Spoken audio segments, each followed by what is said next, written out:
Good evening. So tonight I've decided to read nonfiction from my recent last year. I wrote a book-length essay about my musical history and past, and I'm going to read just select chapters. Chapter 4, A Chattering Band. Chapter 5, Made of Thin Glass, and there are two parts. And Chapter 6, Gecko's Muse / Take Me HOM, HOM. And then finally, Chapter 7, Change Your Life. This traces my days from my very first band in Fukuoka, Chattering Men. I'm going to start with this chapter. My own bands that I assembled called Glass Gecko, what happened there. The Gecko's Muse and Take Me HOM, HOM, those were two very short-lived collaborative projects. And then the Change Your Life chapter talks about my experiences going solo and trying to sort of have some commercial or semi-commercial success with a producer and how that worked out or didn't work out. So this is all on my blog, marclowemusician.blogspot.com, and I'll put the link below if anyone's interested in reading the text itself and or reading the entire essay. I'm just going to read these excerpts, starting with Chapter 4, A Chattering Band. Chapter 4, A Chattering Band. At the end of 2013, 2 years after the birth of my daughter, and also now having obtained a new contract in another department at Kyushu University teaching English, mostly academic writing, and with no literature classes at this time, I attend a year-end party where I meet a guitar player who later gets me in touch with another guitar player, an expat from California in the US, who he knows is looking for a vocalist for his band. We meet, just the two of us, for drinks one night after exchanging some mail electronically to discuss music things, mainly, and a couple of weeks later, after auditioning, I'm the band's new vocalist. Despite having had a rather rough voice during the rehearsal, much to my dismay, as it was post a stubborn cold, and therefore I found myself unable to hit many of the high notes I would normally have been able to hit, though the band members did not seem to notice or to care too much, and indeed graciously, I had thought at the time, accepted me into their rather badass hard rocker circle, i.e. their band, anyway. Before we start rehearsing in earnest, I proposed the name Chattering Man for the band. This is a name or a title I had held in reserve for some new project I wanted to do someday. Originally, I had thought I might use it as the name for a future self-created indies publisher for innovative fiction, or as the name of an online fiction or poetry journal. But neither of these had come to pass. And since my interest was now in singing for a band, it seemed the perfect opportunity to use it. My friend James Izzo of Thread was his musical project name. My friend James Izzo had died in 2011, as I had alluded to earlier in this essay, the year I first came to Fukuoka to teach. That was the year 2011, right? And he had had a song called The Chattering Man on his second, and what unfortunately turned out to be his final Thread LP, Children of the Centipede, the title of which had stayed with me. The guitarist, after a fortnight, agrees to use this name for the new incarnation of his band. Note that I say his band and not our band. I'll get back to this, and off we go. Even before performing our first live show, we quickly rushed into the studio together to record an album, as the guitarist thought we needed to have a CD in order to promote ourselves before making our live debut. The LP consisted mostly of the guitarist's older songs, things he'd previously done with former bands or solo, except that now they would feature me on lead vocals in my own style of singing at that time, with him doing backing vocals, harmonizing in his gruff, rather high-pitched voice. The LP also included 3 of my new songs, essentially, things that I'd written a cappella, sans chords, as I could not yet play either the guitar or the keyboard. I had presented him with my a cappella recordings, which I'd made at home, the more things change, via my Mac's built-in microphone, and he then arranged his guitar parts around the vocal melody lines. After which we would rehearse these new songs together as a band in the rehearsal studio. The first of these songs was a sort of semi-acoustic power rock ballad with a rather bluesy guitar solo played as an overdub atop it, while the second piece I had envisioned as a sort of theme song, so-called, for the band. The title was Chattering, which also became the title of the LP. This was a heavy, plodding, almost prog metal song that was a bit longer than most of our other material, and one that, after we'd been performing it for well over a year, the drummer suddenly confessed to me one night, in a moment of brutal honesty, and with a hint of bitterness as well, or maybe some other unpleasant emotion. I couldn't quite ascertain how much he hated it. The third and final piece of mine that went onto this debut LP was called Stupid Man, and it was a song which, in the guitarist's hard rock arrangement, soon became a favorite at shows, featuring a very simple melody and uncomplicated lyrics. I was constantly asked by people, inevitably male, after shows, "Who were you writing about, man? Who's the stupid man of your song?" So the song also featured some ripping electric guitar and a heavy Bonham-esque drum beat. And so over a period of around 2 years, starting with our first show in early 2014, I believe this was March 2014, we would perform a bunch of live shows at various venues in and around Fukuoka, as well as in other parts of Kyushu, me becoming increasingly, over time, more and more dramatic on stage, eventually donning a Venetian half mask I'd purchased for Halloween the first year we were in the band together, and wearing it on stage with the band, usually during the song Chattering, the song the drummer had apparently hated so much all along, until he told me.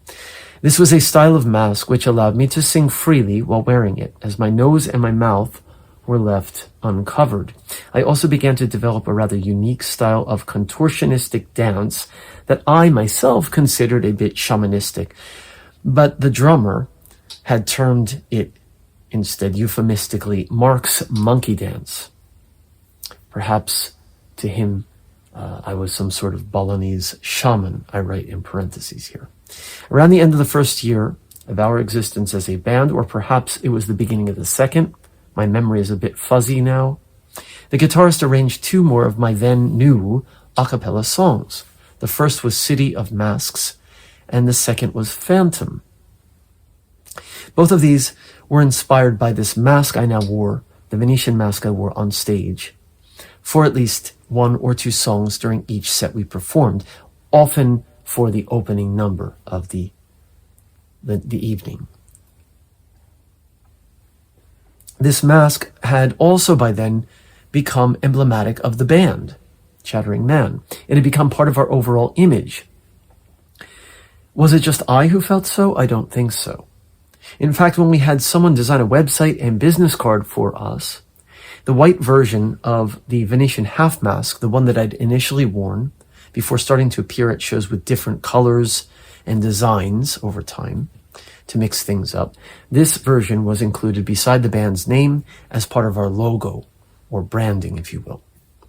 By the latter part of 2015, I had recorded around 30-some a cappella demos, a potential pool of songs that could be arranged by the guitarist and then rehearsed and performed as a band. Or that was what I had imagined or hoped at the time. After arranging City of Masks and Phantom, 2 of my songs, however, the guitarist, and let me restate again that he was the band's founder and the leader, not I, stopped doing any new arrangements of my songs or writing any new songs himself, for that matter, except for one, which seemed to suddenly come out of nowhere. It was a sort of catchy rock song about how recent pop artists or rock artists were imitative and unoriginal. He was suddenly inspired to write the song, he said, by his extreme dislike of cover bands, as he felt that they got way too much airplay and made way too much money despite their complete lack of originality. And I write in parentheses, in Japan, these bands are often termed copy bands rather than cover bands, which is definitely more accurate in a sense than saying cover bands, because covers would seem to imply that they are covering a song which is not necessarily imitative, whereas copies are by nature so imitative. So copy band versus cover band. In any case, I was ever eager to expand our catalog, if you will, our repertoire of original material, and to experiment with new arrangements, new ways of presenting our shows to audiences, rather than playing the same material over and over again in the same way. But the guitarist and the other members of the band seemed content enough with a sort of stasis, performing the same numbers at every show and in the same exact arrangements, even sometimes in the same running order, the same set lists. In fact, when once I suggested we do a half acoustic, half electric set, I was met with strong resistance by members of the band. And when in fact we did try it, after I had persisted in my appeal, more than half the audience left as soon as we started performing an acoustic version of Phantom 3 songs into the set list. This song, the band's regular electric arrangement, was a very heavy, distorted guitar and pounding drums number. So when we shifted to acoustic, people left. It became a told you so moment, and after that night I never really felt the same about participating in the band or about making any suggestions about our set lists or live activities. Although at first we had regularly maintained a weekly rehearsal schedule of 3, and then it became 2 hours on the same day of every week, and always at the same time and place, same studio, which was this friend of a friend's music studio, the guy who introduced me to the guitarist of the band. Eventually we began rehearsing less and less together, very much irregularly, so sometimes not for several weeks at a time, and eventually this became months in a row.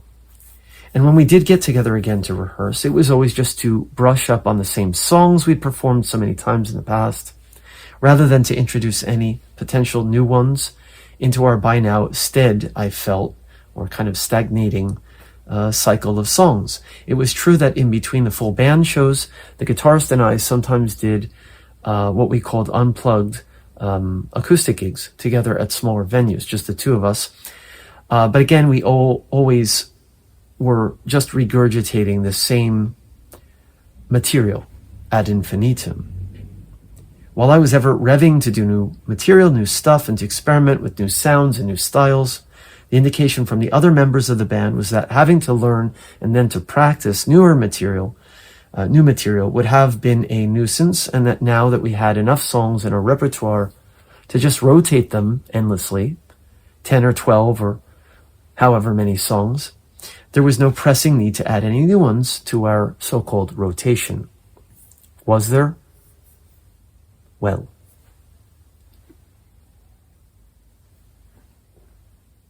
And so finally, after months and months of asking the guitarist, whilst trying hard not to sound as though I was begging him, whether he might consider arranging any of the new material I had presented him demos for, the a cappella songs, and then waiting some more again before asking him again, and then over time waiting longer periods of time before again broaching the subject, so that I didn't seem overly anxious, though in fact I was.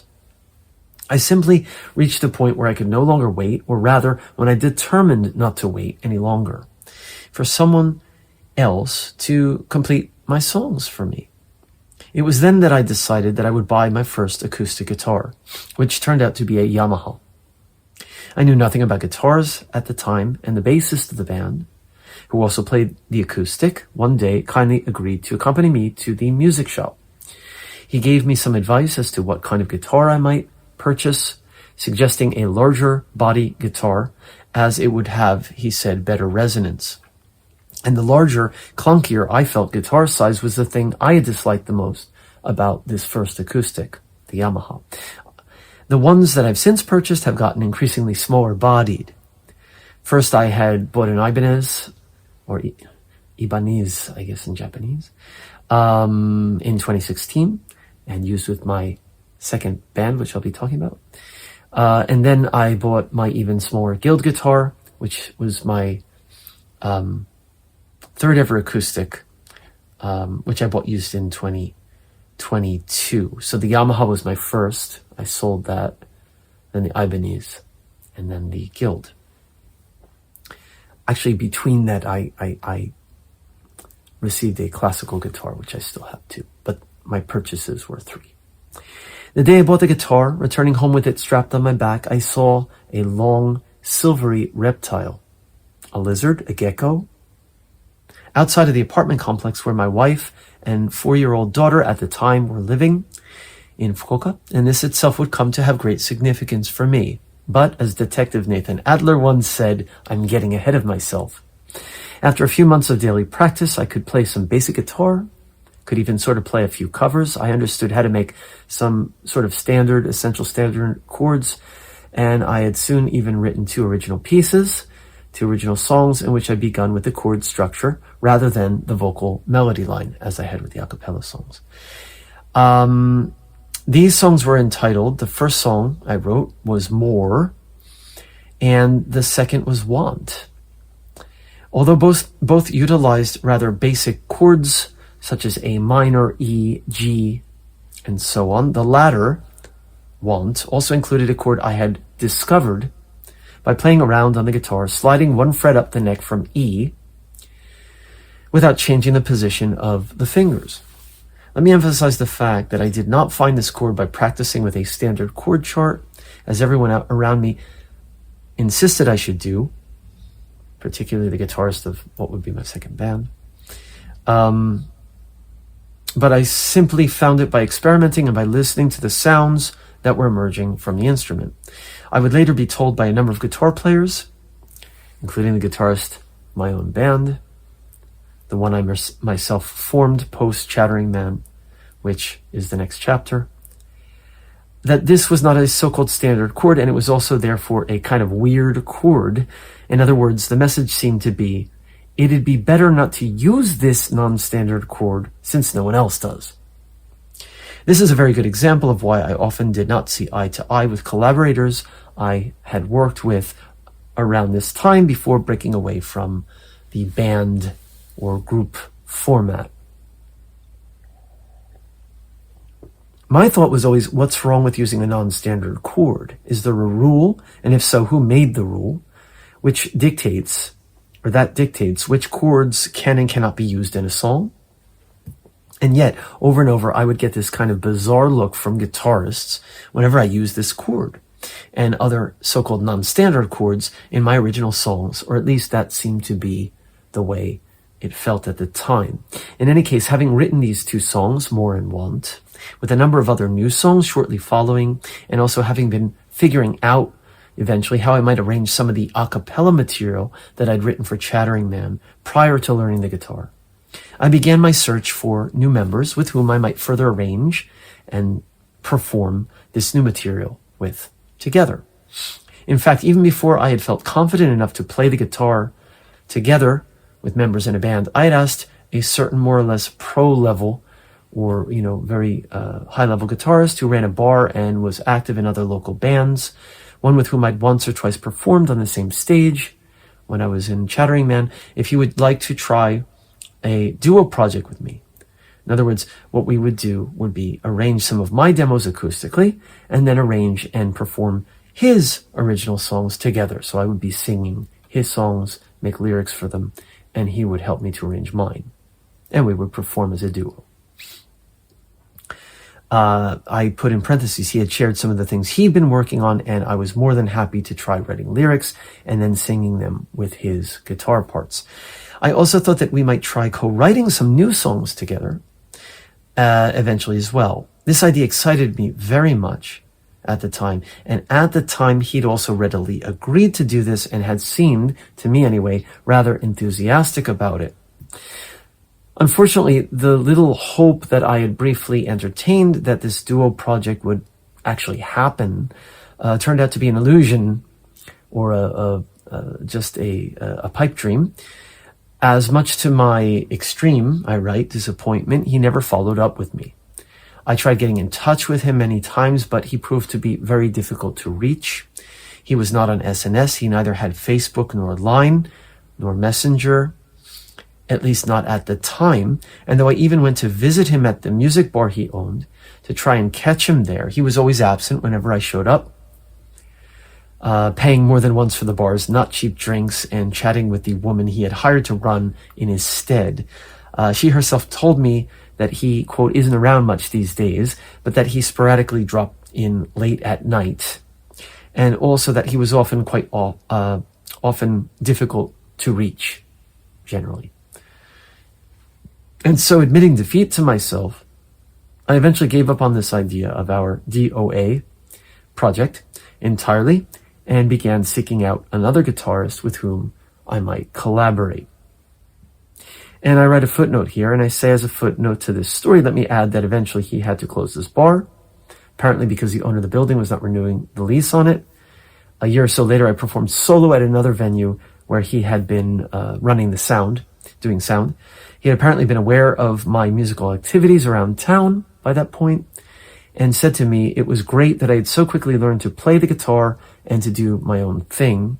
As to what happened between the time I gave up on our project and the time that we met again when I was performing solo at this bar, or this place where he was running the sound, is the story that I am going to now relate. And so we move then to chapter 5, Made of Thin Glass, part 1 of 2. I split this into 2 sections because it's a bit longer. So I start with a lyric from my song Fragile Reptile from 2016, which I wrote right after the breakup of the band, so I'm already getting ahead of myself. 4 members you were, 4 members who tried. 4 members you were, 4 people who tried. It was fine for a while, but how quickly it died. Fragile Reptile, 2016. I used a sample of this in my cover of 9 Inch Nails' Reptile this year, and Black Nail, which is, I'll get to that. The first member to take part in what would end up to be my first, or my own first, as me as the so-called leader, bona fide band, and also the last, not counting short-lived trios and a few collaborations, was the lead guitarist, a somewhat socially awkward but seemingly nice guy. This was my initial impression anyway, that I'd met at a rooftop party where both he and I had performed. Almost desperate by this point to do my own duo project after the other guy had been, I couldn't contact him. And though I was still a member of my own, this other band, the Chattering Man, I call it the Chattering Band, we were still playing the same set lists over and over, my stockpile of demos still collecting proverbial dust, even as I was writing more new songs weekly, sometimes even daily, on the guitar. I asked him, this guitarist from the rooftop party, if he would do it with me together. To my surprise, he said, let's go into the studio and see what happens. Before long, we were trying out stuff together as a duo project, even before I'd assembled the members of what was to become the full band version. The next person I asked to join, thinking now that the duo could indeed expand to become a full rock-style band, or I write rock band style, and that this would free me from my then current role as subordinate singer only in a project I no longer had any enthusiasm for, i.e. the Chattering Man Band, was the bassist, a woman who was then also the the new manager for my former band, Chattering Men, at least during the final few months remaining before I decided to quit in order to focus more on my new unit. Originally a guitar player, she now wanted very badly herself to perform in a band and to play live shows together. So when I asked her to play bass for us, she immediately agreed. So now, with a guitarist and a bassist, and myself, I began to consider whom I might ask to join the three of us on drums, since I, although I was a drummer from my middle school days, could not drum and sing and play guitar all at once myself, obviously. We needed a drummer. I had the idea to ask another acquaintance of mine from the local live circuit. Fukuoka is a small city. Another nice guy, I put in quotes, who had been doing another project with another friend of mine who had recently left Japan for the UK. He played the drums well, I thought, and was always all smiles when I saw him. And his friend, who had left Japan for the UK to do music there, also told me that this drummer would likely do it when I asked him what he thought about the idea, since he apparently had no other full-time obligations in a band at the time. So thinking I had nothing to lose, one day I contacted him, the drummer, by phone and asked if he would be interested in, quote, joining my new group. That is, if he had the time for it to spare. At first he agreed to just come to the rehearsal as a kind of trial run. And then after the first time in the studio together, he said to me that he would gladly participate, but only on the condition that he would only continue as a so-called temporary member until I was able to find a replacement drummer. However, after only another 2 or 3 further practice sessions together, he agreed to stay on as a full member, much to the relief of both myself and the others, the bassist, the guitarist, who had also hoped he would accept my offer to him to be our so-called permanent drummer or permanent member of the band.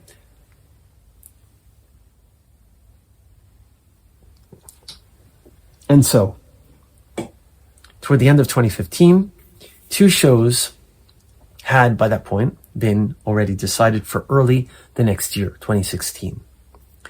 The first would be a duo show with my guitarist, which we had already booked previously and which we were now promoting as a sort of warm-up show before the band's big debut show. The band would perform at a somewhat larger venue than the duo, at the same live house, incidentally, where my first band, Chattering Men, where I was the singer, had its debut live show. Excited and optimistic in so many naively stupid ways, I write, I now believe that my original music was finally ready to take flight, to soar to the heavens with these 3 new musical comrades, and that everything would be so much better in 2016 for me and for my musical aspirations than they had been with my former band. The name I had chosen for my shiny new unit, and I write, there's a lady who's sure all that glitters is gold, was Glass Gecko. Actually, I'd also considered the name Silver Gecko. This name I had originally thought to use for my duo project with the guitarist who ended up not being available.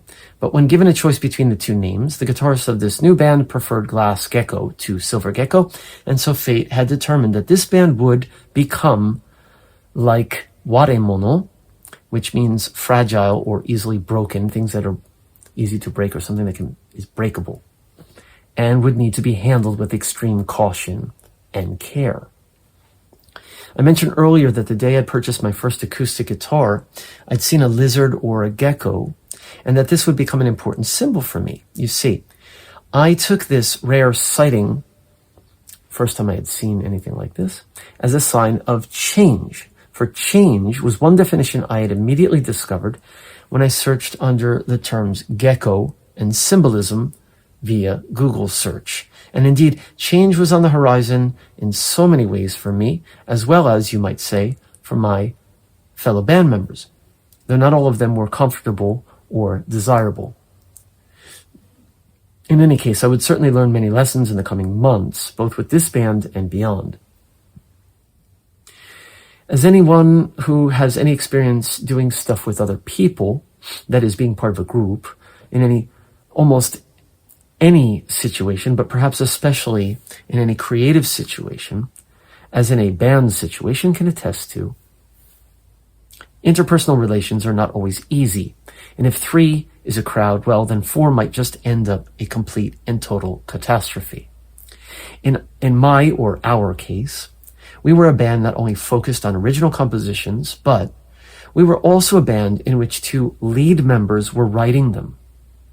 The guitarist, too, wrote his own instrumental songs, which should have come as no surprise to me, though he didn't mention it until the second or third full band rehearsal, when essentially out of nowhere he proclaimed to us, "I want to do my songs with this band too." I should have expected something like this to happen, and in fact I readily agreed, and then asked him to send me some demos, which he did. And so, much to my surprise, actually it was more a bit of a shock, the first 2 demos I was asked to write melodies and lyrics for were neither rock nor alternative rock in style, as I'd half expected, because his arrangements of my songs up to that point had essentially been some variation of rock or alternative rock feel to them. Instead, the demos rather sounded like extremely chill MOR lounge music, something akin to jazz light. In other words, this was music that would hardly catch one's attention if played in an elevator or the lounge of a hotel. At first I quietly panicked, thinking that it would be quite impossible for me to come up with anything acceptable, melody or lyric-wise, for these songs. But after centering myself and concentrating a bit and attempting to come up with a vocal melody line for the songs, I somehow managed not only to come up with one for his first of 2, or both rather, instrumental demos, but also to write lyrics that were not at all dark. Indeed, I had tried my very best to write lyrics that would fit the sound of his soporific, or at least they were in the demo versions, major key compositions. I had tried to make the lyrics sound as positive as possible, as my own lyrics at the time especially could be rather depressed and gothic. For example, "I can't find my way from this recurring pain, I can never find my way out of the rain from want." Much to my relief, he and the other members were generally quite pleased with what I'd come up with, though I was secretly not so thrilled with having to sing and perform the songs at all of our rehearsals and shows alongside my own darker, emotionally charged compositions. In any case, I thought this was compromise. This was being a member of a band. This was okay. I was rather glad, frankly, to finally be able to also have the chance to do my own compositions for the first time ever, really, and to play guitar on stage with my own band. And here's a lyric. "Give me shelter from the rainstorm, give me light from your own hand, find a way for me to compose, let me sing in my own band." And this is from a song I had written called "Grab the Horn" in 2015, a song that I've never done solo, ever, post-band. And so, continuing now, part 2. So Made of Thin Glass, part 2 of 2, continued. And so the problems basically started after the first couple of shows.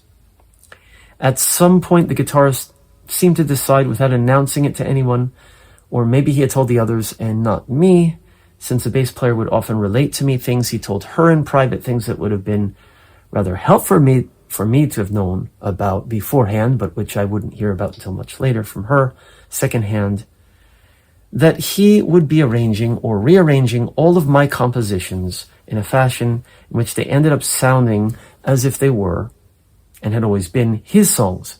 Or perhaps they ended up being the kinds of songs he had wanted to do in this band from the beginning, though they sounded nothing like my original demos either in terms of atmosphere or in terms of style or arrangement. Increasingly over time, he started completely ignoring what I'd arranged. Sometimes he'd even change the chord structures completely. time signatures, tempos, etc. And my songs started sounding like 80s-esque hair rock anthems, or else prog rockish songs with long solos and lots of instrumental breaks, in which he and the band would do, and I would basically be left just standing there. One reason he had perhaps felt so emboldened to so freely and openly mangle my songs over time, I can only guess at the actual reason or reasons, but this is a hypothesis, was that after our first couple of performances, people started to constantly gush and rave to me and to others, the bassist and so on, the drummer, about how great the guitarist of my new band was. Once even someone who had watched us perform said to me right after the show, quite rudely I thought, that I'd better practice guitar harder since, as the lead singer of my own unit, I was no match for my guitarist's totally amazing guitar smithery. Undoubtedly, he had caught wind of many of these comments, meaning the guitarist himself, not to mention that the other members of the band continually praised his brilliant arrangements of what had been my skeletal acoustic demos whenever he presented them to us during rehearsals. In other words, he had all of the outside encouragement he could ever have asked for or wanted. Of course, I was still very much at the time a total beginner on the guitar, technically and in other ways. And I also had no experience arranging songs for an ensemble either. All of my songs were presented to the guitarist as basic acoustic demos with vocals, and I had depended on him to add the additional spice, the intros, the outros, the breaks, and the kinds of flashy technical guitar solos that he played too. He, without question, had devoted years to learning technical things, fast licks, and complicated chord structures. And he also, unlike myself at the time, could do his own basic song arrangements, recording them in Logic. And this was before I knew the first thing about how to use Logic or even GarageBand. Though his mixes, frankly, were not very professional sounding, either to me or the other members, who actually agreed with my assessment privately. This was one reason that we never ended up recording an album or releasing EPs or even singles as a band, as I had done with Chattering Man. And actually the guitarist of that band used Logic as well, and he did the mixing for that album. It is therefore not difficult for me to now imagine how he must have viewed himself an expert, going back to me being an amateur on the guitar, not the mixes, that he considered himself perhaps the expert, or certainly at least the most knowledgeable and able member of this particular group of members to arrange the songs. Since the other two members knew nothing about DAW or these things, and as it was then primarily concentrating on learning how to play the guitar and on writing new songs for us, and I myself wouldn't begin exploring the basics of recording and mixing, at first in GarageBand, then later Logic, until many months later. So, in other words, both in terms of arranging songs and in terms of recording and mixing songs, he felt that he was the expert because he had the background. No one else did, including myself at the time. Whatever the reason or reasons, there was always one person, and one person alone, who was not pleased with the way that the songs ended up being arranged, rehearsed, and eventually performed by the band. Can you guess who it was? A little smarmy in this essay. I wrote this last year. Let's take the song The Day I Cried as an example of what I'm talking about. This was originally a slow, emotionally sung minor chord Gothic ballad I had written. In what became our version, the band version, a heavy rock riff the guitarist had apparently saved for something over the years. This was how he had put it when he presented his new arrangement to us for the first time during a rehearsal one day. Was rather, I thought, haphazardly inserted into my song, turning my melancholic dirge into an up-tempo rocker. The emotion I had invested into the original could no longer be expressed vocally, and I had to practice hard to be able to do the chord changes as quickly as the guitarist had pushed them in the band arrangement of the song, Wang Chung, Wang Chung, not to mention that the acoustic sound I had wanted to emphasize in this piece had now been electrified the song essentially became a heavy metal hard rock number, and the tempo actually was much faster. So I had to play it fast. Here's another example. Boxman, in my original arrangement, was and still is in various versions I have since arranged and performed, both solo and with other projects. As a side note, this year's Boxman rearrangement's very different. Doesn't even have a guitar in it, but other versions I had done over the years. Was a funky up-tempo piece with lyrics inspired by Kobo Abe, the Japanese author of the book Hako Toko Boxman. I'll probably do a reading of that one eventually, or an excerpt. That instead became a showcase for our lead instrumentalist's guitar riffing. The Gecko version, as I'll call it here, had excessively long instrumental breaks with a time change early on in the song, reminiscent of the one that comes in the middle section of King Crimson's 21st Century Schizoid Man, in which he and the other members could show off their chops, whilst I, during rehearsals, could have taken lengthy smoking breaks between singing my few vocal lines. That is, had I been a smoker. Here I have a little footnote mark, and I say, actually, this was a running joke I had made to the other band members when the guitarist was not around, as a way of expressing my dislike for the song's arrangement. I also, toward the end of our days as a barely 4-member unit, began referring to his arrangements of my songs as his remixes. I now continue. And I say, I was now unable even to hold my guitar when we performed my song Boxman on stage, as the chord progression I'd created had been incinerated, and also since I could not play like Jakey Lee on the acoustic, nor on the Telecaster for that matter, to keep up with the parts he had made for it. And so, in rebellion, the one and only time we performed his slow and then fast drop-tuned Iron Man era Black Sabbath meets Court of the Crimson King era King Crimson arrangement of my originally shorter, funkier, in fact rather up-tempo and also vocal-centric, but now guitar/bass/drum-centric song together live. That's a long sentence. A performance which was captured on video and posted to YouTube by an audience member, by the by, and I can share the link to this. I picked up a large cardboard box from the side of the road on the way to the live house, carefully folded it up and stashed it backstage before the sound check. And this is another parenthetical. It was a surprise for both the guitarist who had missed sound check due to his work schedule and the audience alike. End of parenthetical. And then I sang with my mic in hand on stage from inside this box, moving to and fro while inside of it during the intro, popping my head out of it during the short vocal sections, and then retreating again back into the box during the longer instrumental sections whilst the band did their thing. At one point I shook a tambourine, which had been my instrument, so-called, when I was the vocalist for Chattering Man, influenced more by 90s Nine Inch Nails or 2000s Nine Inch Nails than by Tambourine Man, for the record.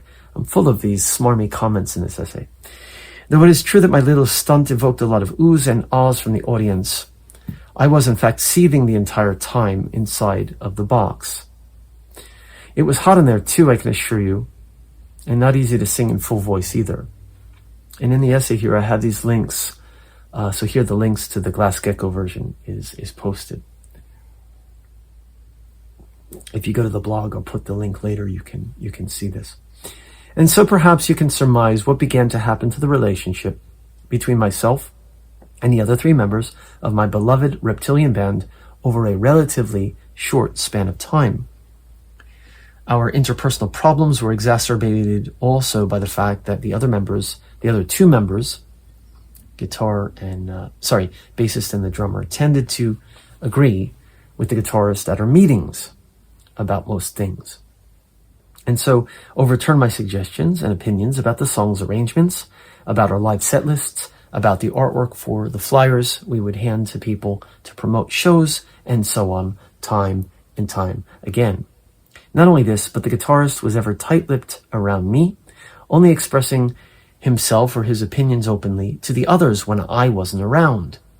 So I tended to hear his opinions about things and about me secondhand, either from the bassist or from the drummer privately, both of whom were generally always in agreement with him when it came to the band, tending to show the unanimity whenever we all four of us were together. This made me feel that my position as a member of my own band and as the so-called band leader, which was what the bassist always used to call me, and which I began increasingly to resent, this appellation, because it seemed, I say, perversely euphemistic, a sort of repeated slap in the face.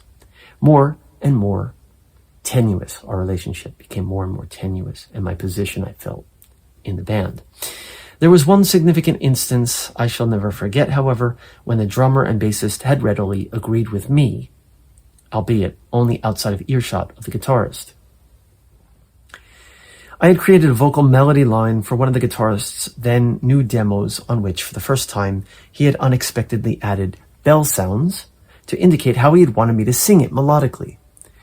Before this, he had left it up to me to determine the vocal melody lines, along with the lyrics, to his demos, instrumental demos, which I always wrote and sang in English, the lyrics. As it felt totally unnatural and wrong to me when trying to do it his way, I ignored the bells he had put in the demo, and for whom they were tolling, and I came up with my own melody line for the instrumental song, just as I had always done before, and always with everyone's full approval, including the guitarist. When I shared the result with him and the others in the usual fashion this time, however, he was outraged, saying that I had ignored his suggestions and therefore that I did not respect him as a songwriter. After the other two members insisted I give it another shot, apparently because they just wanted to keep the peace, I reluctantly but sincerely tried to redo the demo his way, following the awkward bell sounds like Hansel trying to follow a trail of crumbs through a dark forest. Once again, it came out totally unnatural, awkward, the lyrics having to be almost completely rewritten, also rather awkwardly to fit the pattern of melody he insisted I follow, as if trying to complete a connect the dots diagram that would only result in a bunch of incoherent scribbles. I did finish it somehow, though I myself was not very fond of the results, and eventually I presented the demo to everyone. Well, this new version, and I had stuck rather rigorously to the constrictions he had so strongly set for it. I had honestly done the best I could with it, although it still felt totally wrong to me. It was met with quiet nods and a sort of, yeah, I see, look of thinly veiled disappointment on the faces of the other band members, though I don't actually remember exactly what the guitarist's reaction was. I think he maybe said something along the lines of, let me think about it some more, or something like this. In any case, afterwards, no one again mentioned the song, the demo, during rehearsals or meetings. No one suggested we try the second version, nor the first for that matter. And I certainly wasn't about to bring it up again either myself, since by then I couldn't have cared less about the damn song if the author of it didn't like the first version that I had offered to him, and if he wasn't even willing to realize that in fact the first version had been more natural than his bell style demo version. Not to mention that his bandmates, in fact, liked the first version better too. And that he was acting like a stubborn ass, and I wrote in parentheses a donkey's ass, to say it nicely. The drummer in particular had been very fond of the first version I had proffered, and he expressed to me in private, as well as to the bassist in private, or when the three of us were together, on more than one occasion, and he always did so with a look of utter disappointment on his face. He said that he wished we could try playing the vocal version together, the first one, the way that it had originally been presented in the demo. All I could do was shrug and tell him to discuss it with the guitarist, the songwriter, the guy who I had apparently disrespected by so presumptuously messing with his awkward tinkling melody line without first getting his approval. The thing that really got to me about the whole thing, to be honest, was not that we didn't end up doing this song that I had taken the time to work at a melody line and lyrics for. And in parentheses, again, I actually didn't particularly like the song in the first place, but I always did put my all into making the vocal arrangements for his songs or in other words, our songs, the best that I could, as I was still nominally the so-called leader of the band, and as I would be singing them during rehearsals and during live shows. The thing that bothered me then was that neither the drummer nor the bassist had the guts to tell the guitarist that they liked my original version better, which is why we ended up not doing the song in the end at all. If the drummer in particular loved the first version so much, why couldn't he just say so directly to the guitarist? Why couldn't the bass player, for that matter? Or, if not that, then why not do so at a meeting while all four members were present, myself included, and present it in the meeting? Power in numbers, right? I say. Majority wins, no? Heck, why not take a vote on it, as the band essentially always did with the arrangements of my songs all of the time that he had done? How about rock, paper, scissors instead? Jang, Ken, hoi, to decide. And this would ensure complete and total fairness. I have notes on both of these. No way. I wasn't going to be the one to do it, because then it would be assumed that I was being egotistical, as the guitarist had already accused me of so-called, disrespect for his songwriting capabilities. I no longer cared about the song at all after this incident. However, the experience left me with a very bad taste in my mouth. And my notes, I just say that I had made suggestions for the arrangements of my songs, such as with Boxman, but they were invariably shot down by the other members. And in the end, we ended up doing his arrangement of songs like Boxman or Day I Cried. Yet I had to compromise with that, which was, I felt, a bit one way. The other is a note about rock, paper, scissors with Jang and Hoi. It's when I teach classes in Japan, if students need to decide on something and I want to be fair about it and make it fair for them, I just say do Janken. They all get together and they go, and they can decide things that way fairly. It's like drawing a card or flipping a coin. It's like flipping a coin in the US. So I said, why didn't they just do a Janken on it? Paper, rock, paper, scissors, and decide it that way, maybe. Okay, my song, another example I give, The Day I Cried, right? This was originally a dark, so I still perform this occasionally today in my arrangement, and I've changed the arrangement.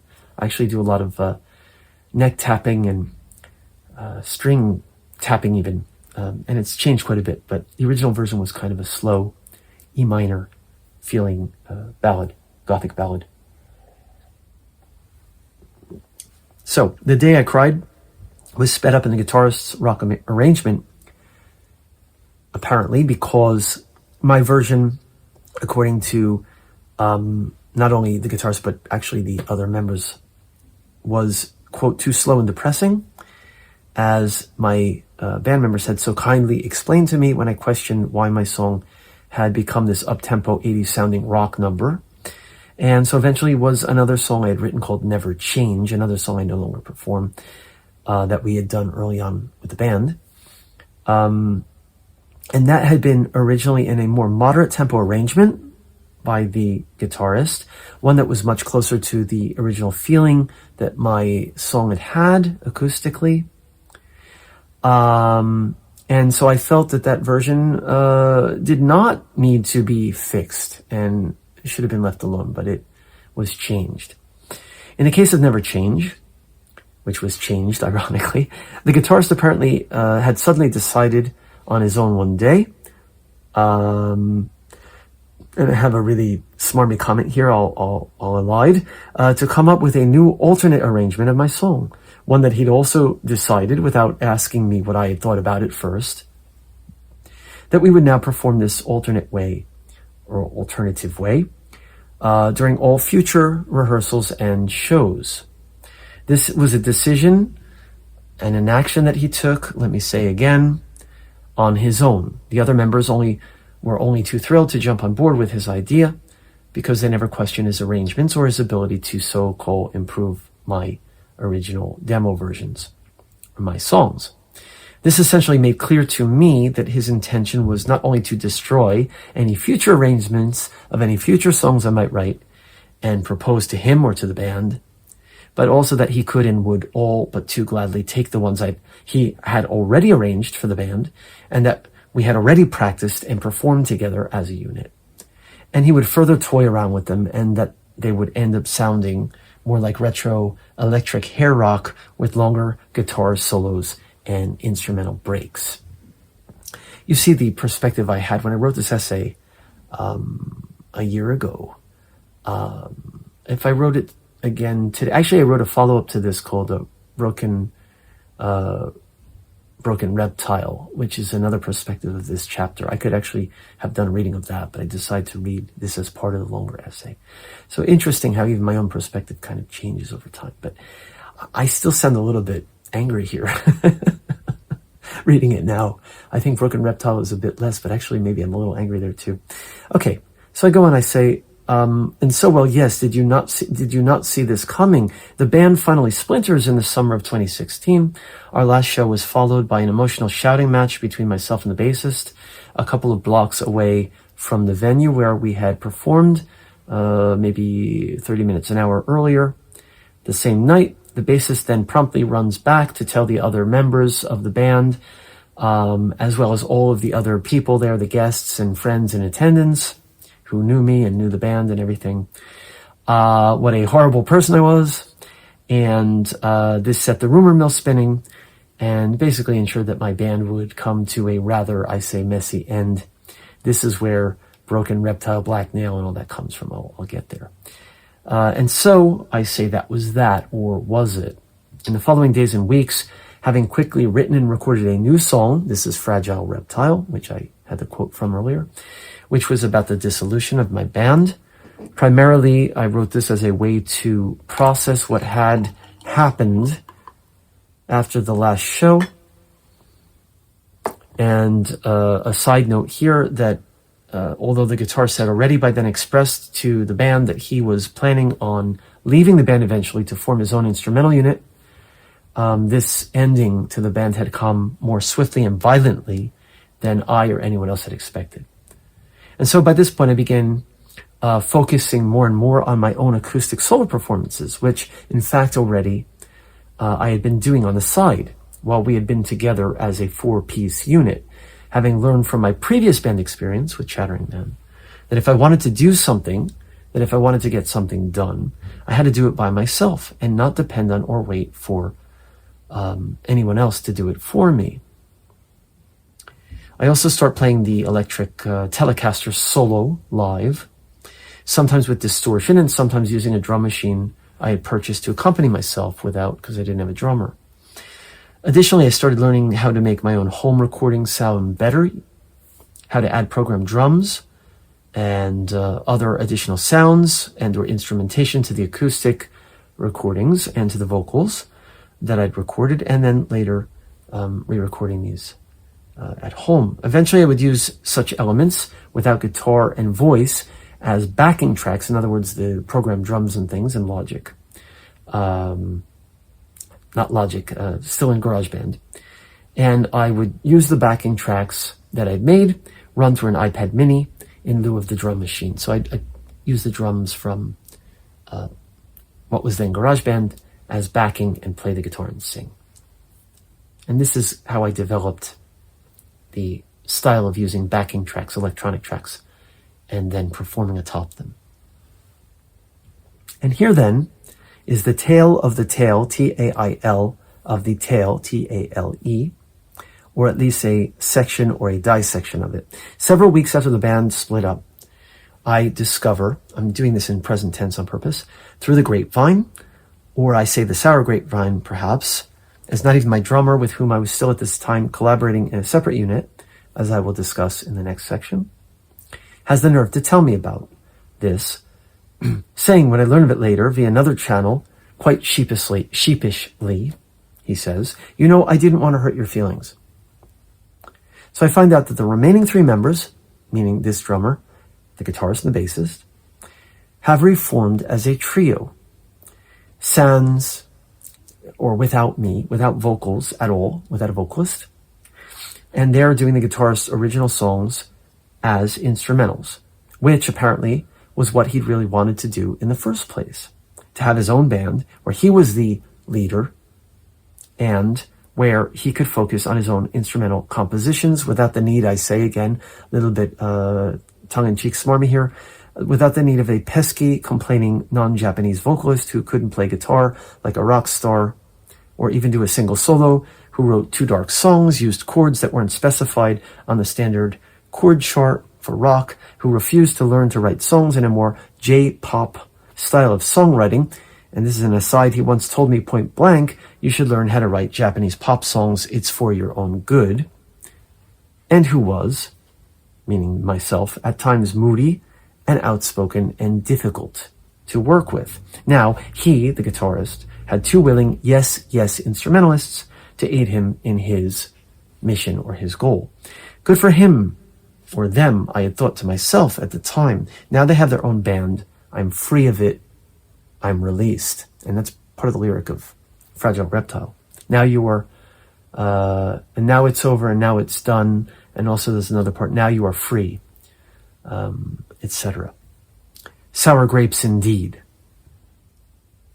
And I also wrote a song called Sour Grapes about the band a year after that. The truth be told, I was extremely heartbroken and depressed by the news that they had reformed, feeling that I had been betrayed, even backstabbed, or to put it more bluntly, this is how I felt. This was the proverbial rubbing of salt in my wounds, I had thought, especially since they had even tried to hide it from me at first. The three members I'd introduced to each other in the first place, right? With the intention, though obviously it was to have been a collaboration, and that compromise and mutual respect would also need to have been a necessary part of the equation from the start. That this band or unit or project would essentially, in theory at least, be my band or project or concept, rather than, again, in theory, the guitarist's band or concept or project.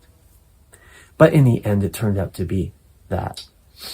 Again, this was my perspective writing this. When I wrote the Broken Reptile essay, I actually, slightly different perspective. It's interesting now that I'm rereading this. It's a bit different here. I'm essentially saying the same things, and it's the same story, but it's a little bit different. And I go on to say that this was how I had viewed it at the time, through the lens of my own fragile emotions, as fragile as the band itself had been, ultimately, as I had not yet at that time developed either the maturity or the ability to take a few steps back and to reflect on my own rather poor behavior at times. Should I focus the laser on myself now for a moment, I write. So many years later, with a much cooler head and to a hopefully more balanced, if not completely objective perspective.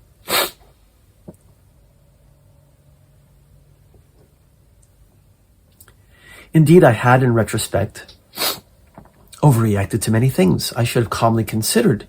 Instead, taken some deep breaths before speaking or getting overheated, kept my own ego in check a bit, and maybe even have walked away from the situation much earlier on, before things got so out of control. My frustration and feelings of drifting further outside of the circle I had myself initially formed, growing exponentially stronger with each subsequent rehearsal and performance. Much conflict would have been averted, or avoided, had I not overreacted so much. That much is for sure. The band, for a time, really devoured me from the inside, both while I was in it and also for at least a year or more afterwards. Particularly when I could see via friends' SNS feeds, all the members blocked me on Facebook, and many of their closest friends followed suit as well, though there were still some friends of friends with whom I was still connected for a time afterwards, and news travels very quickly. Going back, I could see that the other three were performing in their fine feline unit at live houses around town, at outdoor summer festivals. That was, I think, a year or two later they did this, and so forth. And also that the people who had at first started coming to our shows to check out my new band, the Marc Lowe new band, the guy who was in Chattering Man, many having known me from that time and from being the vocalist for Chattering Man, were now following them instead. And so I had felt that they had sort of abandoned me and my solo and or collaborative projects, which I talk about after this. This was not an easy time for me.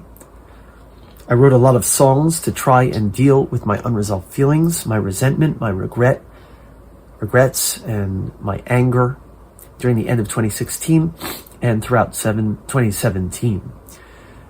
This was another of life's difficult but important lessons to be learned, and there were more such lessons to come, many more. They were waiting, in fact, just around the corner. And that's the end of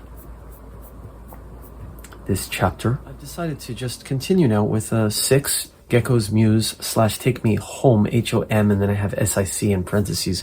I'll explain what this is. As I've said, my drummer and I were still collaborating at this time, even after the breakup of the band itself, as we had already formed an offshoot of Glass Gecko while the band had still been together, with me nominally still the so-called founding member or leader of the band, though in reality subordinate to the power of the majority, 3-2 or 3 against 1. This offshoot or side project we eventually agreed to call the Gecko's Muse. Actually, I love this project much more than its more powerful but also more troublesome older cousin, older cousin, as it allowed me to handle all of the guitar and vocal arrangements without the guitarist's ego or arrangements involved. And also, since the drummer could also play guitar pretty well himself, he often helped me to arrange some of the fledgling songs we hadn't been able to do with the band for one or another reason. When it was just the two of us rehearsing together in the studio, we got along great, inspiring each other, cracking jokes, no issues whatsoever. However, whenever the 4 of us were together, he always seemed like a plus attracted to a minus polarity. So immediately he would drift over to their side. And so for me, the duo was much less stressful and therefore a lot more fun and productive and free. To use a quite fitting, I think, analogy here to describe why I had started this side project in the first place, the actual situation should be considered in the non-sexual meaning, of course. I've often heard that if a woman who is married or in a long-term relationship sleeps with another man, it is because she's unhappy with her lover and has already decided, consciously or not, to seek out so-called greener pastures. I now realize in hindsight that for me, forming this side project, for which I actually did not want to use the term gecko in the name, this was at the suggestion of the drummer, who wished to keep it connected in some way to the other project, the full band version, even as I was trying precisely to further distance myself from that project, that this name, or this project, was another step in the direction of breaking up with my lover, so to speak. What I didn't then yet realize, however, was that in the end, my so-called lover would end up being none other than myself. Self-love, eh? As when I had first attempted to perform solo while still being active as 1/4 of the band, our duo unit was at first met with a measure of resistance from the others. Or at least we had to go through these motions and first officially ask both the other members at a meeting, is it okay, mommy and daddy, if I play in a unit with someone else from my own unit when class is not in session? And we had to then receive their blessings. However, once the other two resigned themselves to the fact that we had already started doing our little project casually on the side to work on compositions that I had written, since they themselves, the other two members, were often busying themselves with their own respective non-music related things, working or other things, family, whatever, they stopped questioning it. Yes, of course, I was still very eager to arrange many of the songs that the guitarist was often too busy, because of his job, he'd said, to arrange, and that the bassist had found too difficult to play, she'd said, when we tried them out a few times in the studio as a trio, and the guitarist wasn't there. This was why I had decided to form a side project with the drummer, I explained. to the other members. In truth, though, I soon began wanting to focus my energies less and less on the Gecko, or the Glass Gecko, and more on the Muse. Had the drummer agreed, I would have quit the band the very next day even. Really, at any time. I would have wished the other two a bon voyage, without a second thought, but as he had strongly felt that our side project was just that, a thing we did on the side when the other members were too busy to do the full or the true version. I did not have that option at the time. Had I done so, it would have avoided the mess that ensued. But then again, I also wouldn't now have such titillating stories to relate here, would I? Let me also say that one other part of the Muse duo collaboration I had enjoyed so much was that after arranging songs together at the drummer's home, we eventually started doing recordings with me as nascent engineer at my apartment via GarageBand and an external mic with him on cajon, a percussion instrument, and me doing vocals and acoustic on my own songs and in my own arrangements, rescuing and reclaiming songs like The Day I Cried and Boxman from the bad remix, surgical disfiguration, they had been through when the guitarist had arranged them for the band. You see my perspective on this in this essay. I also later effectorized the cajon that the drummer played, since we couldn't record kit at my apartment, obviously, to make it sound like different types of drums. And I also used effectors on my guitar parts and on my vocals, turning the acoustic into a distorted electric guitar, and so on. This was at once the first time I had ever recorded an instrument other than my own voice and acoustic guitar.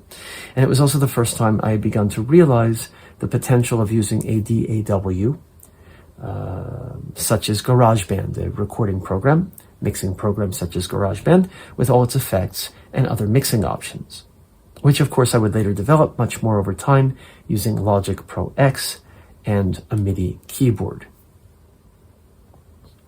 In any case, sometimes the drummer and I would just hang out for hours at his home, arranging or rearranging songs in more complex and interesting ways than previously.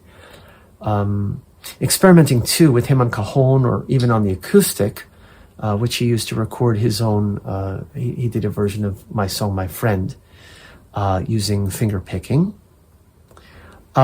We'd take short breaks and chat about the songs or get a drink of water. We didn't drink alcohol together. And then we would practice and play some more. And so it was a very free form and casual and fun way of doing things, while also being creative and inspiring to me. In contrast, the full band rehearsals had by that time become, for me, for myself, and apparently not for him, a real slog. And I felt as though my input was by then practically zero. So I definitely preferred doing the Muse project whenever I could instead. And then again, things changed. After maybe a couple weeks after the eventual and inevitable breakup of the band, which, as I explained at the end of the last section, soon after reformed as an instrumental trio without me, with the guitarist now its official band leader, and every trace of my songs and influence purged from their sound and style, I myself ended up somehow in a newly formed trio with my drummer and another, this time male bassist, who had come from another instrumental trio, ironically. The bass player had met me one afternoon, this guy, for lunch on the pretext of needing some help with his English. But then the conversation quickly turned to music and the recent dissolution of my band. He knew that I had been performing from time to time with my drummer as the Gecko's Muse, and he offered to play bass for us, quote, until I could find another bassist. And I say, as an aside, this was a bit of deja vu, for wasn't this exactly what the drummer had said when he first joined Glass Gecko, that he would only do rehearsals temporarily. We now, he knew, essentially had zero bottom end to our sound, without a bassist or a keyboardist to add in a bass line, and he was a good player and a confident one. And so we went into the studio one day, the three of us together, and afterwards we communicated via messenger, the three of us. The bassist was all jokes and hilarity and enthusiasm for this new project. And so the drummer and I agreed, after discussing it privately, together, two of us, to let him join and see where this thing might go. Well, once it was official that we were now essentially a trio, unit, the bassist seized the reins. He decided everything for all of us, from the band's name. No reptiles in the name. He despised reptiles. We'll go with the name House of Mirrors, or HOM for short, like coming home to your posse. And the unit's image and the logo and all those things he decided. He decided where we should and shouldn't play, how we should dress and look on stage. And he once insisted even he and I would go clothes shopping together, and once tried to make me wear a knit cap on stage, though on this point I was firmly opposed and stood my ground. Soon the rehearsals became rather tense, as he and the drummer did not see eye to eye on things, and as the drummer I could palpably feel or sense was a bit scared of him, flinching whenever the bassist lost his temper and yelled at him, which was rather frequently. The bassist was his senpai. He was older than him in terms of years, a bit like an older brother that one must obey or else pay the price. And so he felt that, the bassist felt that he had the right to do this. Perhaps I write, he even felt it his duty to do this in the context of being in the band, that he should call the drummer out when he felt that he was being lazy or not doing something the right way. This was, in a sense, for him, a working situation, and not just a bunch of friends hanging out and jamming for fun, and he made this clear from the start. One day, a mere 3 weeks into our increasingly tense trio experiment, and having played a number of shows already over a rather short time span, the bassist flew into a rage one day at my apartment. This was just hours before the sound check for a show we had scheduled for that evening, at a live space where the drummer was in charge of the event's regular booking. And this turned out to be our last show as a trio. The bassist got so mad, apparently because the drummer had, for the second time that week, showed up late, a few minutes late to our pre-show meeting at my place. This to him was absolutely unacceptable. And so, having shouted at the drummer threateningly, eyes bulging, at one point he suddenly kicked my computer chair, which was, of course, on wheels, across the floor, where it crash-landed into the wall of my apartment. I, of course, was not thrilled about this, and I flat out told him to calm down, to sit down and just chill for a bit, and not to kick my stuff around. But the drummer, his face showing pure terror.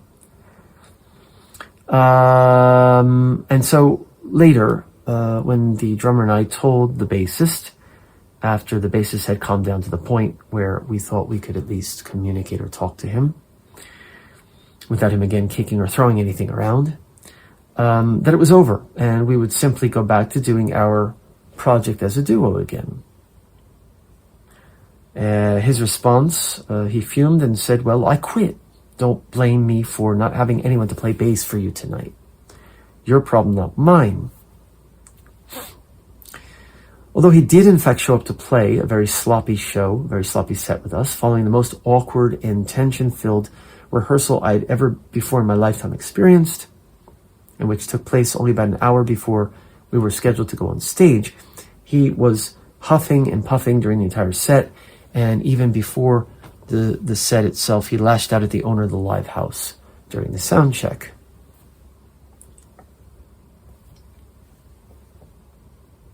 And so, that was that. Once again, this was the second time my band had broken up in a period of less than 3 months. I was on a roll now.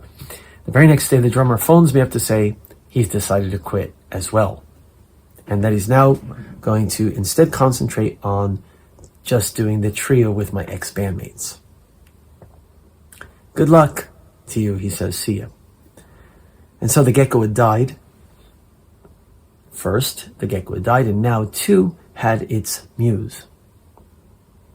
And so I find myself really and truly alone. Quite alone indeed. This is the end of the chapter here. I say another brief aside. And on a more personal note, 2016 was also the year I had separated from my wife. This was why the drummer and I were able to record at my apartment. since I was living alone. And so, well, though I'm generally not exceedingly superstitious, Google Sensei's suggestion that seeing a gecko would imply some major life changes had indeed turned out to be a rather accurate prediction after all. The next. Okay. So chapter 7, Change Your Life. And it starts with the lyric from Black Nail, which I wrote in 2016, late 2016. Change your life, kneel down, cast your strife, don't drown. And it goes on, give them a sign, long loud, hang up your pride, this dark shroud. I begin composing electronic music, still at this point using GarageBand and still without a keyboard. Black Nail, it's my first experiment singing freeform over a beat-heavy electronic backing track that I first laid down in GarageBand using the programmed auto beats and then turning one of the beat lines into a bass line by switching the effector from drums to synth bass. This was in GarageBand without a keyboard. The following year, in 2017 then, I decided to buy my first MIDI keyboard, a Korg Nano Key 2, in order to do further compositional work and programming. But before doing so, I also download or purchase and download Logic Pro X for my Mac computer and start learning its rudiments. My first experiment with a synth using the keyboard in Logic is a song I call Poppies for Sally. I wrote this last year. Just this year, I went back to the original file of that and totally remixed it for my LP Angels of Time, which I released earlier this year. That LP actually is a conversation between the past and the present. I wrote as a subtitle. And so Poppies for Sally is on that album, as well as some other earlier material.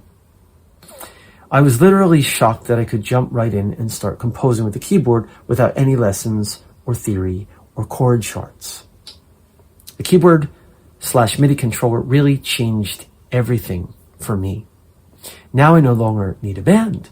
Again, this I wrote in the present tense. Now I no longer need a band. I truly feel that I no longer need one. And literally, I don't anymore. Relief. Very quickly, I'm moving into new and exciting terrain. Electronica, industrial music, beat-heavy stuff with heavy synth bass lines. It is so much easier to create melody lines and backing tracks with a MIDI Korg than I had expected. And a further bonus is that now there are no so-called experts around to tell me that chord isn't a chord, don't play it that way. Hold the pick like this, you're doing it wrong, etc. The guitar, in fact, now takes a back seat for a time, as I focus more on using the MIDI keyboard via Logic Pro X to create many new songs, many new sounds, as I experiment with different electronic styles. Around this period, I also start going into the studio together casually with a blues guitarist that I'd met at a live house jam session, where one night we had together performed my original bluesy song, Lonely, and we had hit it off. As a small aside, I had once tried performing Lonely live together with my band, Glass Gecko, but it hadn't sounded right at all. Even one of our guests, an audience member, who was a friend of one of the band members, had criticized us fairly strongly, suggesting we practice this song more before playing it again. So I was very pleased now to have the chance to do this song, my song, with someone who had a much deeper understanding of and genuine love for the blues and for blues improvisation. I continued then. When the two of us are in the studio, I simply do what I was already doing during my solo shows at this time. I play the Telecaster, and I sing atop the programmed electronic backing tracks that I created, now in Logic, with him improvising tastefully in his own style beside me. And you know what? It works out just fine. No stress, no rules, no pressure, no problems at all. Surprise, I write, can collaborating with someone, a guitarist no less, really be this easy? We eventually decide to add a third member into the mix as an experiment, though I know too well by now that what can happen when adding a third or, please God, no, fourth member into a more manageable two-person collaboration. This guy, this bassist, is a jazz-style bassist I had met at a friend's nomikai, or a drinking party, a common practice in Japan, or at least it was pre-COVID times.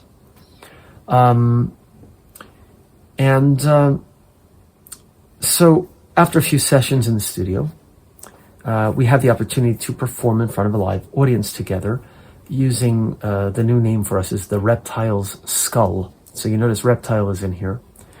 The name was actually originally to have been the Reptile's Revenge, but I quickly rethought the name to avoid trouble with people now in my ex-bandmates camp, as it's a very small community and I know that the word will soon spread like poison oak. In any case, and quite unfortunately, a sense of deja vu soon arrives for me when the bassist tells me in private one day that he cannot work with the guitarist anymore of this unit for certain reasons that he explains calmly to me, one-to-one. And I write here that he confides them to me directly rather than making a fuss about it in the studio. And there's never any confrontation between him and the guitar player or any of us. In other words, he handles it like an adult. And so he kind of quietly disappears, and that the trio, the Reptile's Skull, is finished. This time, fortunately, the trio was effortlessly and peacefully dissolved, with no gossip mail to follow and no hard feelings between any of the three members. Further, the guitarist and I decide to just simply continue doing this project as before, and just as nothing had ever happened, and that's it. Phew, close call. And reading this now again, right? I mean, it's like couldn't get back with the drummer to do Gecko's Muse after the bassist had left. This time the bassist leaves and we continue. It's now the summer of 2017. The guitarist and I are performing together as a duo and calling ourselves Another Room. This is a side project name that I decide for us to help distinguish between the shows that we're doing together as a duo and my solo performances as Marc Lowe. As we've lost our bassist, I began programming synth bass lines into the backing tracks that we're using on stage to give us some bottom end.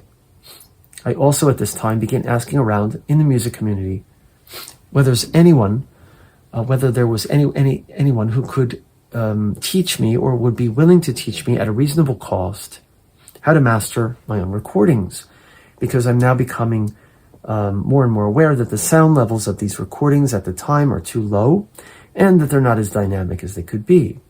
One day, I'm introduced by a friend to a local producer who runs his own indies label, a guy who does commercial photography and video work for clients professionally while performing in his musical unit, a duo with him on guitar and vocals, and a drummer, utilizing kind of heavy electric guitar with effectors, live drumming, and then programmed backing synths and electronica sounds.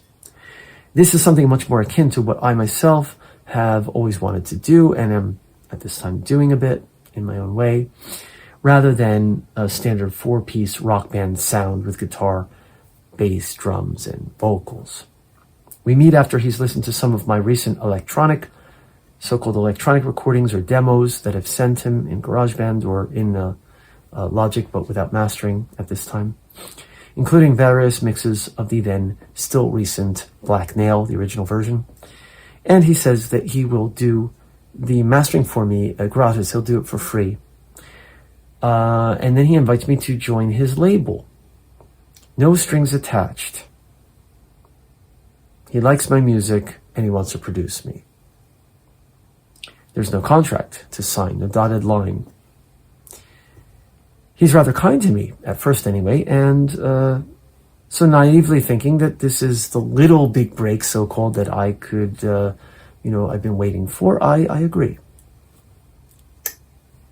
Thus begins the drama. You didn't think this was just going to be a happy end story, right? It is a happy end, because now I'm doing it on my own. In the 3 weeks we worked together on making my music sound better, And he makes it a point to call this a working relationship rather than a collaboration or a logic demonstration, logic being the program or anything like this. He both masters and remixes in his own style 4 of my original songs. The first is Black Nail, which I will myself rearrange and re-record in Logic for this purpose after he tells me that he can't do anything with the original GarageBand file that I had sent him, which he doesn't explain why he can't, but he says I can't use it. Could you re-record it? And I said, sure, gladly. So I do.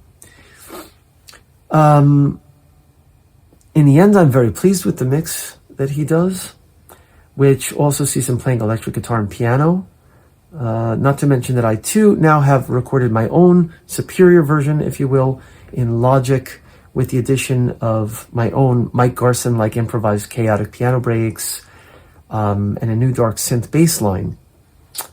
And so, but I tell him, I like your mix very much. This is going to be great, I'm thinking, feeling positive about this new label situation as well. While it's true that it can be a bit temperamental at times, it'll all work out, I tell myself.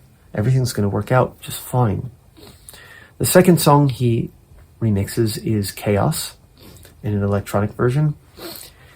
And this turns out to be a completely different story. Let me just interject here that I had not expected him to remix any of my songs in the first place, since I had only asked him for help with the mastering of the tracks, the dynamics and the sound quality, not with the arrangements. His version of Chaos is almost house-style techno, and I'm not very fond of it, to be honest. But he insists that his style of mixing and rearranging this track will sell, whereas my non-boom chick style version, which was essentially at the time presented as a dark electronica arrangement with a few odd time beats thrown in, but not particularly danceable, wouldn't fly. He will also eventually remix 2 other songs for me, Burning Fire and This New Day, albeit not so radically as with Chaos, and the 4 tracks will end up going onto my debut EP for his label. Additionally, we will do an outdoor photo shoot together to create the EP's jacket, and he will create a logo from Marc Lowe, the artist, essentially turning me into a brand, as well as designing what might be called professional quality full color flyers for the one and only show we will end up doing together at the end of these tumultuous 3 weeks we spend together. My debut live show for and with him and his label, which itself is essentially going to end up being a one-man show, which is him. He's producer and he's headlining and so on. Apart from the fact that he has remixed and also rearranged all of my music completely from the beginning, without my initially even asking him to do that. I asked for help with the sound, the mix, not the arrangement. This brings back recent memories to me of what had happened with my ex-band's guitarist arrangements of my songs, which also ironically, as mentioned before, at the time I had euphemistically and bitterly referred to as remixes. And apart from the fact that he has also insisted I must always use his mixes, his arrangements as backing when we do live performances, and apart from the fact that he's insisted too that I'm to buy a certain type of synth to use on stage and for recording, and to dress a certain way on stage. This part now reminds me of what had happened even more recently at the time with HOM, where the bassist wanted to control the band's image and the way that we dressed and all that. Really, the biggest issue for me, apart from these things at the time, is that he loses his temper quite a lot. He bosses me around and treats me a bit as if I were his doormat, and he shouts at me. I feel like I'm on tenterhooks all the time around him, much as the drummer for HOM much have felt with the bassist. And it's difficult for me to tell him directly that I'm not completely on board with the sound of a mix or having to do this or that a certain way as directed, when instead I would much rather do it differently. In other words, like in my own style or way. After all, what is the point of being an independent solo artist if I have to answer to someone at every step of the way, just as I had when I'd been in a band? Indeed, every time I voice my opinion or protest something I simply am unable to honestly agree to, I get a lecture, or he tells me to just shut up and watch or just listen to what he does or says. Essentially, I'm never to question his wisdom or experience, as he simply has so much more of it than I do at that time. So my input, he says, is quite unnecessary, invalid. Further, and this is rather important in Japanese culture, he is purely in terms of age, he was my senpai, my senior.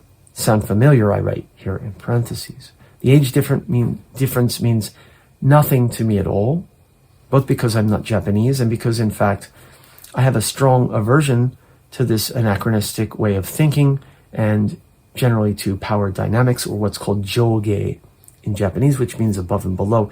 I have this very long footnote about it, which basically it just says that, in Japan, this senpai, superior, senior, and kohai, or inferior, younger person relationship exists in business, exists in society, where the inferior has to listen to and obey and use a certain type of language even with the senpai as a form of respect. And this is in Asian culture generally, but it's pretty strong in Japan, very strong in Korea as well, from what I understand. I'm going to skip the note. That's enough to say. Actually, I do go on to talk about senpai kohai here. And I'm going to skip over this a bit. But then I'm going to say that although the gap in our ages was rather insignificant, only a matter of a few years, I was then in my 40s and he was in his 50s, which may have made him feel even more than had we both been in our 50s respectively, that he could, treat me this way, basically. And that he had the right to demand my unwavering respect, extending all the way to complete, unquestioning obeisance. At times we would get into shouting matches, as a simple comment or suggested I proffered could soon devolve into a heated argument. I also got the just because you are an American doesn't mean that I think of you as anything special comment a lot from him. And this seemed to betray some sort of complex he may have harbored that had absolutely nothing to do with my attitude whatsoever. And it left a bitter taste in my mouth every time he said it to me, often out of nowhere. In any case, apparently I wasn't supposed to express any of my opinions or ideas in the first place to him. I mean, hey, I had asked for his help and I'd agreed to let him produce me. In other words, I had said okay to his offer of joining his label without any strings attached and without a contract. Hadn't I? Well, needless to say, I soon began to feel very stressed out all the time around him. We're meeting daily at his place for long hours where he works on my mixes, and I am supposed to just sit there quietly and watch him doing it. Once or twice when I start to doze off, as we've been spending some rather late nights together and I'm getting sleepy in the heat of his room where the windows are open but there's no air conditioning, he suddenly blurts out, "What, is this boring you? You have something better to do?" I also start increasingly feeling that he's becoming more and more controlling, wielding his power over me, or attempting to, as my producer and my manager, hence also my boss. This was definitely not what I had bargained for. I had originally gone to him simply to get advice about mastering my tracks. And now it had become a really sticky and stressful situation for me. How have I ended up here in the first place? I find myself asking myself daily at this time. I officially announced my resignation from his label 2 days after our big Marc Lowe artist debut show, with me the opening act at my own event, which, as I will explain, I essentially ended up paying for this out of my own pocket in the end as well. And he and his electro rock duo closed the night as the main act, or the headliner. I will come back to the resignation part in a moment. The show is held at one of the larger live houses in town. This is a venue at which I would never otherwise have had a chance to perform, since neither I nor either of my prior bands could ever have pulled in enough guests to justify such an extravagant booking, nor to pay the fee, which is called norma, for the guests we could not pull in. A couple of days after our show for his label, and having already been thinking about quitting for a long time, much prior to the date of the show, essentially I had been counting the days, a bit I say like a prisoner waiting for his reprieve. So I phone him to first thank him for everything, and then I state my intention, now that the event has finished and we've finished our duties together for that. I said that I intend to distance myself a bit from the label in order to work more on improving my technique of self-producing my own songs, arranging and mixing and mastering, which in fact had been my initial goal, surely he recalled, when I come to him for help with the mastering, in Logic, in the first place. All of this is totally true, of course. Note that I do not say to him that I am quitting the label, but I tell him that I would like to have a bit more freedom to arrange and perform things in my own way, my own style, and at my own pace. I hope you'll understand, I add, waiting tensely for his response. In response, he tells me, in no uncertain, in fact in frighteningly certain terms, that there will obviously be a penalty fee for leaving the label early despite our verbal, only no strings attached, so-called agreement. I am of course now thinking something along the lines of, you mean you want me to pay XXXXX amount, which he had stated, despite the fact that I never signed anything and that you told me everything would be done free of charge, no fees involved, and as a trial run. When I protest the amount of the fee, and this after also, well, the payment for the performance will be part of the fee too. When I protest the amount of the fee, however, and tell him it really isn't right, and that he said there would be no charge for the services, for the mixes, and adding quickly, of course, that I'm more than willing to pay him something to compensate him for his time and for his efforts, some reasonable fee for what he had done, but that this was just too expensive, and that it was now after the fact and without having had any forewarning, and therefore no expectation of having to make this payment. Well, without interrupting me, he immediately threatens to raise the fee even further due to my so-called attitude, and then to continue raising it each and every time I complain, or to try to avoid paying what I owe him for his time, his mixes, for the flyers, the photographs, the CDs, and etc. And so after things had seemingly begun to start going so smoothly for me post-band drama/trauma, I keep doing this quote thing, at the end of the previous year, now there is once again more trouble in paradise, I say. Repetition, or rather, is this yet another turn of the screw? I was very good at screwing myself at this time in my life. Turn and turn again. David Bowie's voyeur of utter destruction. Although I did not pay him for many months afterwards, the issue of owing him his penalty fee, so-called, which he never officially billed me for, was still 100% a verbal agreement.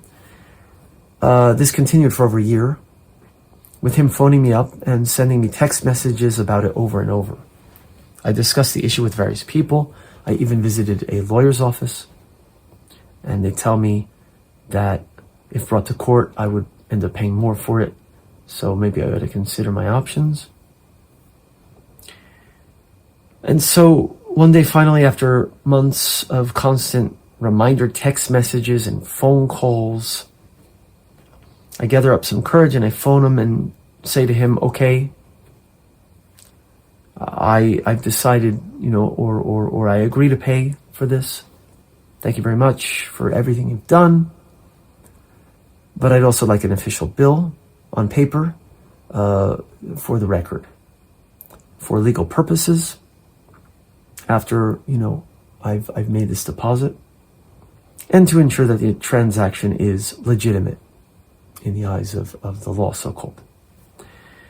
As it was true, in fact, that I learned to better employ logic from my observing him, learned to kind of figure out how to master my recordings and also to arrange, I eventually decide to spin this in a positive direction, at least in my own mind, my own way of thinking. I come to think of this penalty fee, so-called, as a learning fee, as what in Japanese would be called benkyo dai, something like a study fee. I essentially paid, although it was a bit extravagant, I had thought, for services, for what might be considered an albeit rather untraditionally structured course on using logic. The important thing to remember, I tell myself, is that included in the fee was something that money itself cannot buy, something essential for everyone's process of learning and evolving in life. Life experience, life lessons.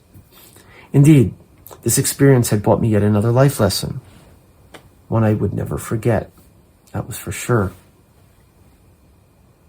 And so, from this point on in my life, I took a vow to myself not only to never, ever again form or join another band, nor to ever let anyone else do my mixing or arranging or jacket art or anything basically, unless it was a mutually beneficial situation done as part of a mutual, real collaboration.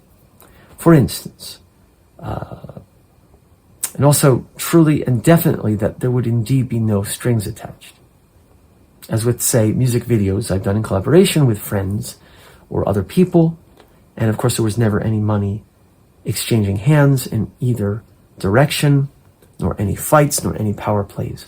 Like, for example, Nagano Mitsuhiro did my Chaos video in 2018, and that was just a mutual thing, and there was no money exchange with that.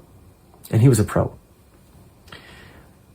And especially that I would never allow anyone to try and control my creative process, my PR, or any such things in any form whatsoever ever again.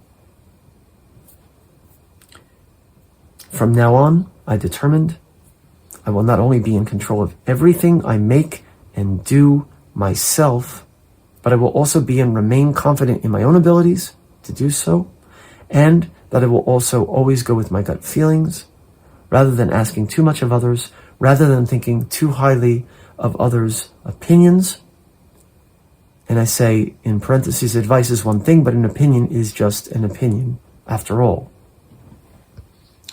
Nor will I ever again give up my autonomy in any way to anyone due to self-doubt or to a lack of confidence in myself, in my own rather ample, in fact, abilities or capabilities, nor even, or not even, or rather especially not to people who call themselves pros and who are so-called all-timers in the music or entertainment business. In other words, I have more experience than you, listen to me.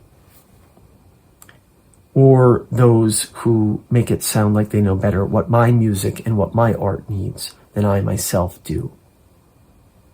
No, I'm starting to realize at this point, I'm growing up just a bit now. I was 44 years old at the time. 2017 turned out to be another major year of transition and transformation. Not the first and definitely not to be the last either. But it was a very important year for me indeed. I am coming of age just a little bit now.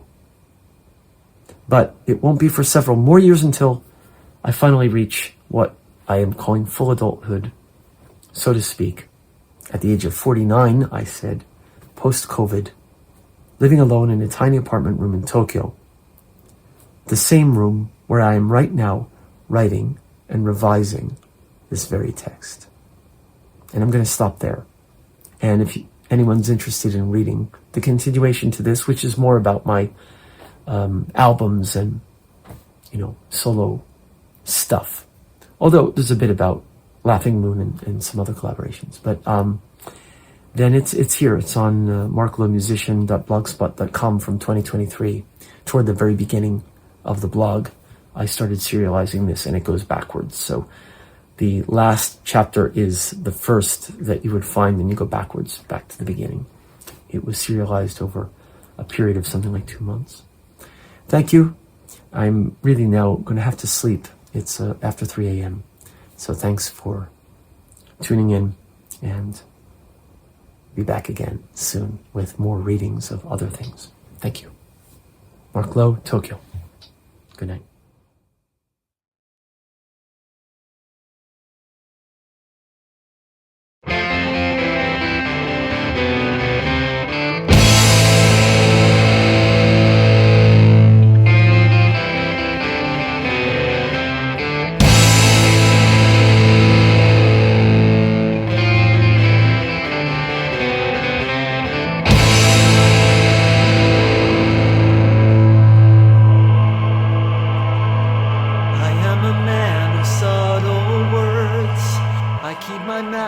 To myself, and in the trees the little birds, they tend to talk amongst themselves. And when I open up my mouth, so many demons do fly out. And when I open up my mouth, so many monsters try to shout. I am a chattering man, a chattering man. I am a chattering man. Chattering man, I am a chattering man, a chattering man, I am a chattering man, a chattering man.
is a memory of her face. And all I have is a scrap of little trace. And all I want is a taste of how it feels. And all I want is a glimpse her heart will feel.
And all I have is this little pain that won't go. And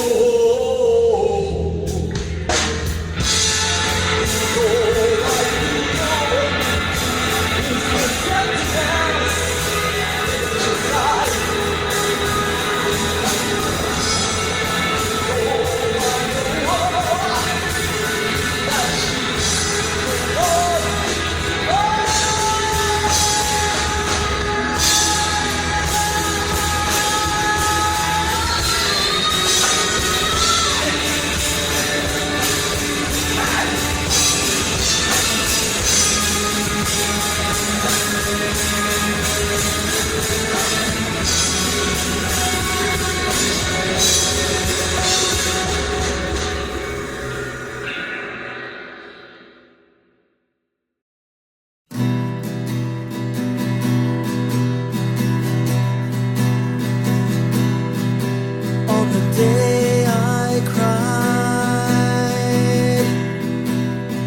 Looking at your photo,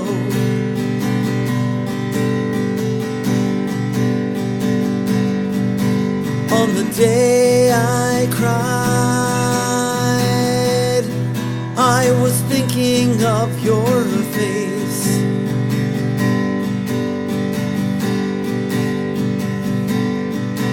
On the day I cried, I was sifting through the memories.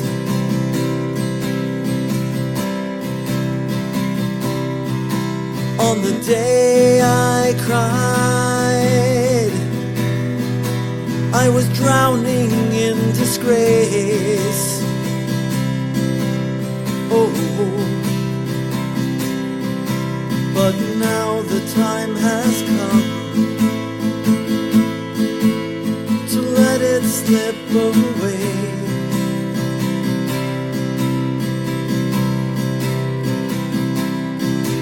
Yes, now the time has come to let it all subside.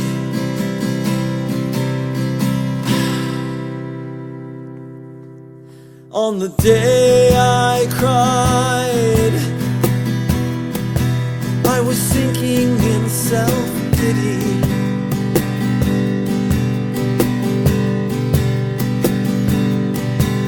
On the day I cried,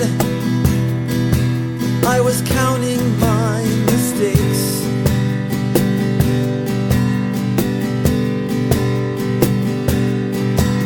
On the day I cried, I was wishing I were dead.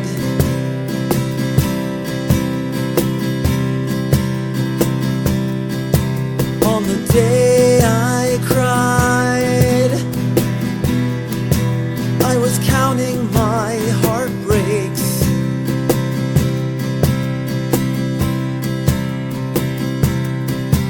But now the time has come to let it slip away.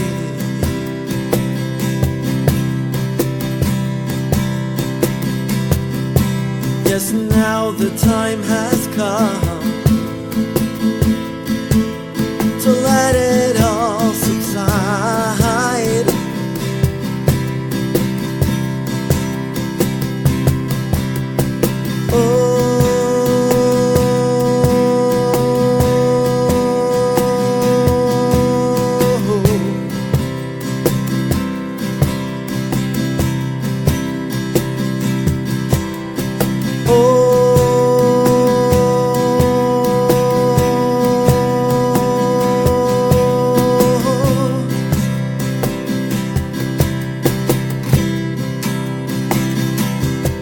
Well, on the day I cried,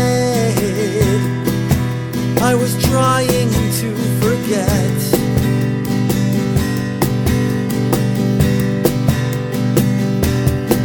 And on the day I cried, I was strumming my guitar.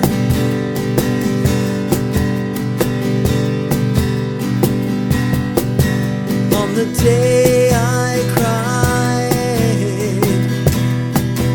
I was hoping for the best.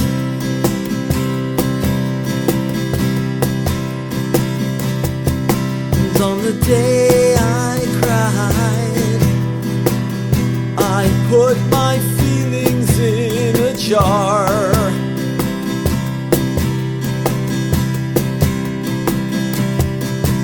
But now the time has come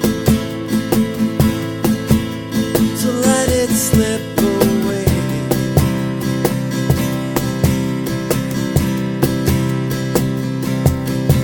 Yes, now the time has